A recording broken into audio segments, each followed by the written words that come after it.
G'day from Shanghai in China. I'm here for the Chinese Grand Prix, and I've just spent 10 hours in the air on 2 different flights with Singapore Airlines and in 2 dramatically different business class cabins. My journey kicked off in Perth. Thank you very much, bye-bye. I'm on the 6:25 AM flight with Singapore Airlines to Singapore, and this is on a 787 aircraft. Hello to you, sir. Good morning. Very good, thank you. Okay. This way, please. I'm in seat 12K on this 787, which is about 6 years old. There's 36 people here in business class. It's absolutely full. 301 in the main cabin. Now I have to tell you that getting into China is no mean feat, and a little bit later in this video I'm going to go through the paperwork that I had to complete in order to gain access. I have orange juice, please. Certainly, sir. I love Singapore Airlines. I think their staff are fantastic. The food I think they could do with a little bit more attention to, but the other thing that I love is the free Wi-Fi. There aren't many airlines that offer free Wi-Fi. Qantas does internally in Australia, but not externally, so hats off to them for that. Entertainment-wise, plenty on offer here. You could go many trips and not see the same thing. And in terms of this 787, yeah, I love the big windows. The seat itself, so-so, and we even get a hot towel before we take off, so here's mine. Thank you, sir. No, that's fine. Thank you, sir. One hot towel for me.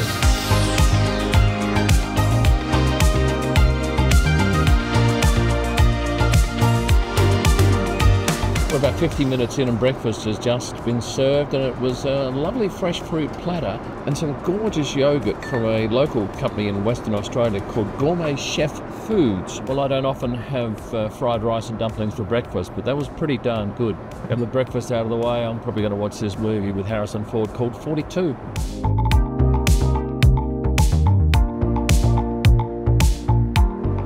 Well, that movie 42 was worth a watch. We're about 30 minutes away from landing, but the thing is, we land at 11:29. My next flight's at 12:25, and I'm not sure I'll be in the right terminal to make a quick transfer, so it may be that I have a rush on my hands, but I would hope that they don't leave without me.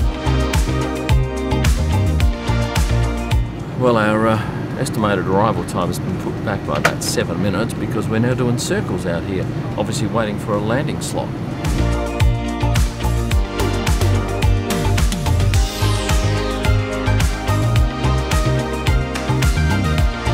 We're on the ground. I've got about 35 minutes to go before I need to board this next flight, but we've stopped on the tarmac out here, so hopefully this doesn't take too long.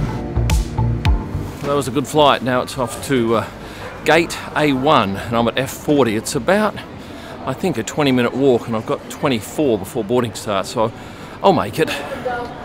But this is a lovely airport to transit through. It's now a short trip to Terminal 3 on a train that is considerably slower than the one I'll be going on in Shanghai later today. Right, through security, and now it's a very short walk to Gate A1. And what is it? 12:13, so I made it with 2 minutes to spare, and they're actually boarding a little bit earlier. Any business class passenger? Me. Hello. Hello. 12A. Okay, thank you. Oh, it's the nice seat. Oh, this is such a joy. Okay, I've come on board this plane, and I've been absolutely buoyed by the fact that this is the long-haul business class seat. It's so much better than the aircraft we just came off of, the 787 business class seat. For a start, look at the width here. Oh gosh, what is that? 4 times the width of my iPhone. And it folds down into a beautiful flat bed that's wide, but it's unusual in the way it converts to a bed because it folds out to a recliner with a normal just moving back. But for the bed, this actually folds forward and becomes a fully flat bed, although you have a little angle here, a diagonal where you lie on for your feet down in that little cubby hole. I've been served a glass of champagne. Tastes like Moe. Yes, it has power here. The seatbelt though has one of these airbags on it, which are not the most comfortable. Apart from your shoe storage down there, there's a little locker up here. There's a little space just here. and a little indent where my feet are. Normally I'm pretty cluey with what sort of aircraft I'm going to get and what seat, and I had really psyched myself up for that old seat, so to come on board and get this one has made my day. It's a shame it's only a 5-hour flight. The entertainment system is controlled by this handset here, and this is also a telephone if you wish to make very expensive calls. Now, being an Airbus A350, we have window shades that we can operate ourselves quickly and that the crew can't control, unlike the 787 where the crew, if they want, can just dim the whole cabin by pressing one button and all the windows go dark.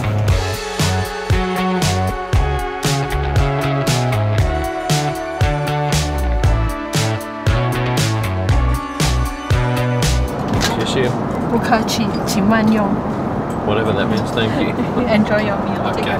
We're an hour into the flight, lunch has come out. Started off with, well, 2 serves of the sautés, chicken. And then I've tried this, which is the Chinese lunch, marinated celery, and then a cold starter of hot and sour spiced beef with Junyang cherry tomato.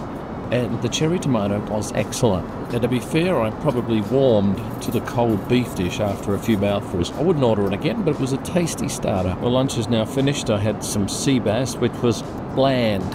I'm used to Nobu's sea bass, which is stunning. But yeah, I'll probably give that a 6.5 out of 10. The vegetables, though, were good. And then we had these 4 options for dessert.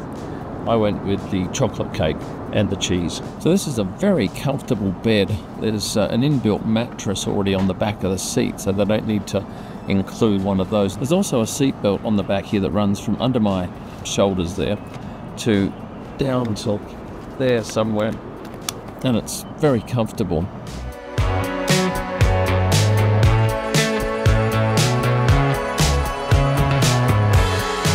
That was the most amazing landing. The cloud was so thick that the ground was only visible, I'm guessing, maybe 500 metres before the runway. And at the moment, looking out, you can't even see the top of the tower. Still safely on the ground now, and it looks very dull outside. Well, that was a wonderful flight in a beautiful seat, and now we're here in a very grey Shanghai, and I always remember from my 3 years prior, it's always grey in this place. Now, before we get there, let me run through the procedure for getting a media visa. The FIA sends an email out and asks you to complete this Excel spreadsheet, providing all this information if you want to go. That was then forwarded to the event organiser, who has to arrange a letter of introduction from the Chinese government. Then it was off to a website to complete an online application form, and the questions were quite onerous and they delve back a number of years. You have to provide your father's names, mother's names, brothers and sisters, a whole lot of information that you would never have to provide anywhere else. On top of that, you had to provide a schedule of activity detailing what you'd be doing during your visit to Shanghai, and you had to select an embassy where you wanted to pick up your visa. I filled in all that information, I selected Perth, got all my paperwork together, drove an hour and a half to that application centre, presented it, and they said, no, you need 3 more things, and they were a letter from the company director, me, saying that my employee, me, was representing my company in China. I had to provide a written statement outlining what stories I'd done on China in the past 12 months, and I had to provide all of my company's records of incorporation. I went away, got all that information, came back the next day, paid my 95 Australian dollars, and 5 days later I collected my passport with my J2 media visa. So with that visa safely stuck in my Australian passport, it was off to the immigration desk.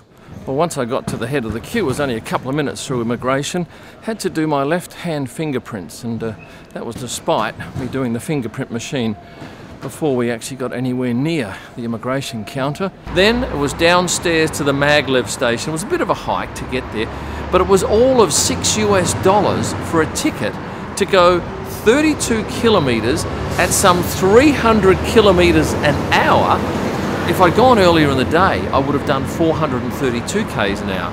But it was very impressive, tidy, not full, and it dropped us off near the centre of town. Then it was a taxi ride on some magnificent looking freeways with some beautifully lit buildings either side of the road.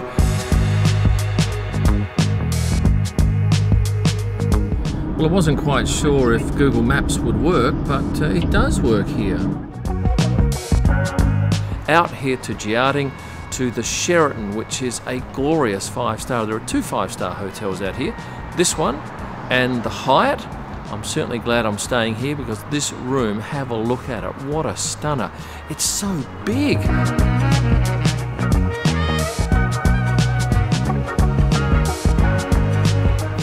It's not a room, it's a suite actually. So I'm here for 5 or so days and I'm very excited about getting into the city, having a look around. And this is a beautiful hotel. Look at this lobby here and the lighting up behind me. That's not something I expected out this part of the world. So far this trip, and I know it's only a few hours in, I've been surprised and delighted with the experience. Let's hope that continues. With that said, I've got to head off to work now at the Shanghai International Circuit. If you've enjoyed this video, please hit the like button. And for those of you not subscribed, here's your chance. Thanks for watching. And stay passionate.